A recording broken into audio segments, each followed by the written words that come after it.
were running an open borders experiment.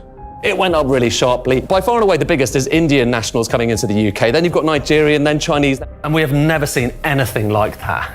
Member states must share the responsibility of asylum-seeking refugees. Europe faced its biggest migration crisis since World War II. Please, please, please, come on. Come on now. That is one of the things that has made Canada great. People to arrive with their talents, with their hopes, with their dreams.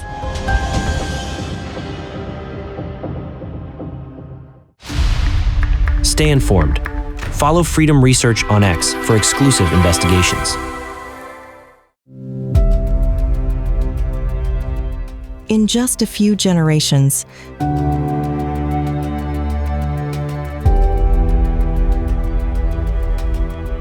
entire districts have transformed, shaped by waves of new communities and cultures.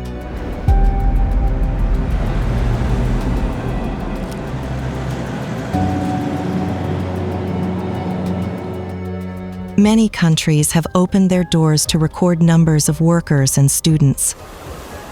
In some Western countries, borders that once offered security became little more than lines on a map.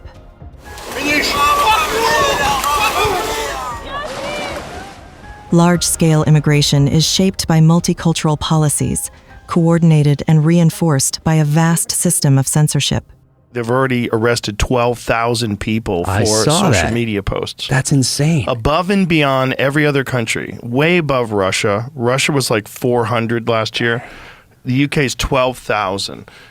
Any criticism of immigration, any criticism of grooming gangs and people being raped, any talk about how horrible this is, they come visit you.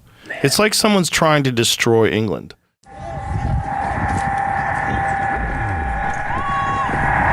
Illegal immigration to the European Union has more than doubled in just 5 years. Record number of illegal crossings into the U.S. The largest migrant caravan seen this year. Thousands of migrants have joined a caravan making its way to the U.S. Caring for these new arrivals has been a big challenge. There's almost 2 million of them that we know of. Sweden is an interesting kind of test case because it was one of the main European countries to say, yes, everybody come in. When Angela Merkel was opening the borders back in 2015 and so on. It was the globalist fantasy of the new world where there were no borders and we all helped each other.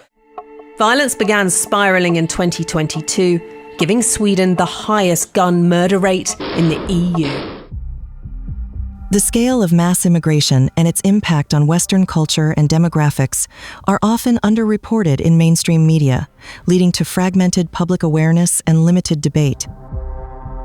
In Sweden, out of 10.5 million people, roughly 2.2 million are foreign-born, with about 800,000 identifying as Muslim. In the UK, certain cities already have large Muslim populations that form relatively closed communities.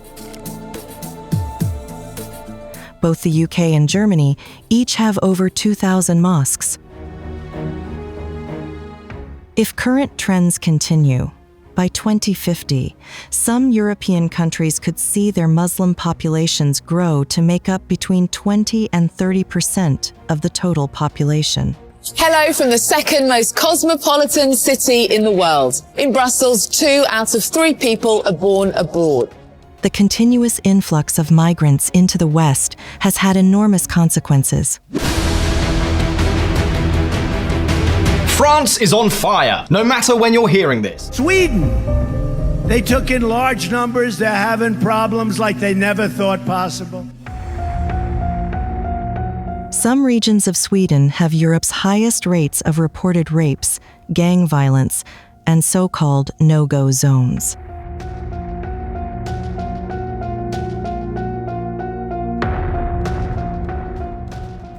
With such large numbers, integration isn't working for everyone.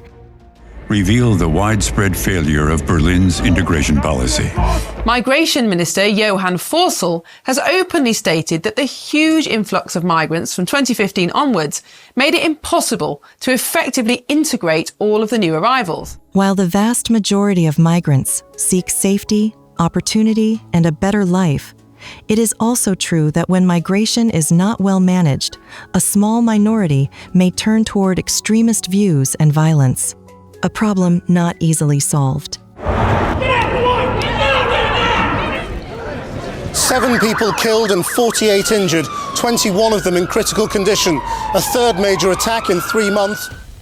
Over the last decade, Europe has experienced waves of terrorist attacks. That a white van had struck pedestrians on London Bridge. 3 terrorists left the van and attacked innocent and unarmed civilians with blades and knives. The terror attack near that Christmas market in Strasbourg, France. It has happened again.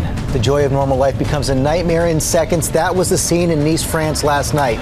Those thousands had gathered to celebrate France's national holiday. Then quickly accelerating, aiming directly into the densely packed crowd. At least 84 people were killed. Bodies were lying everywhere, crushed by the wheels of the truck. And knife crimes have become rampant. The knife crime epidemic. Crime rates have spiked in neighborhoods with large populations of immigrants from developing countries.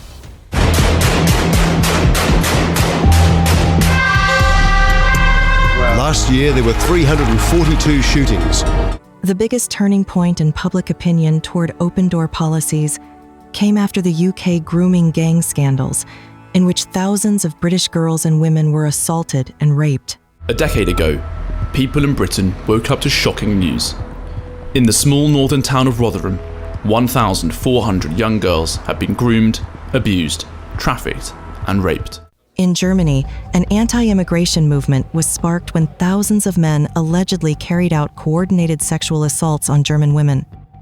A sexual assault of 1,200 women on New Year's Eve by as many as 2,000 men. Ja, das waren halt Typen auf jeden Fall aus dem Ausland, so arabisch, marokkanisch. In Germany, the Cologne New Year's Eve sexual assaults were heavily downplayed, with ethnicity and religion of perpetrators withheld to avoid public backlash. A similar scandal erupted in Sweden, where festival-goers were suddenly attacked by men described as of Middle Eastern appearance. We were dancing, and then all of a sudden these guys turned up and started lifting up our skirts and started to touch us. For decades, the West has enforced strong censorship, silencing those who warned early on that mass multicultural immigration was failing. Anyone voicing such concerns was quickly branded far-right. A lot of the posts on social media have been racist. Only recently have the media and political elites begun to openly recognize the consequences of unchecked immigration, though censorship and punishment still deter open criticism. They don't have any passports.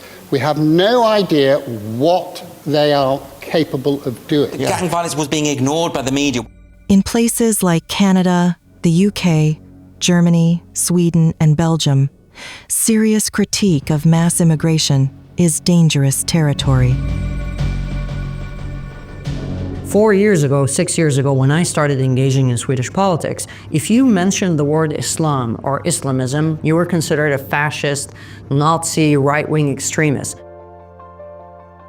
Sweden has pretended, with left-wing governments one after the other, pretended, oh, no, we never identify, we can't say it's an Islamic gang, or we can't say it's a Syrian gang, or whatever it might be. So they try and sweep the whole thing under the cover.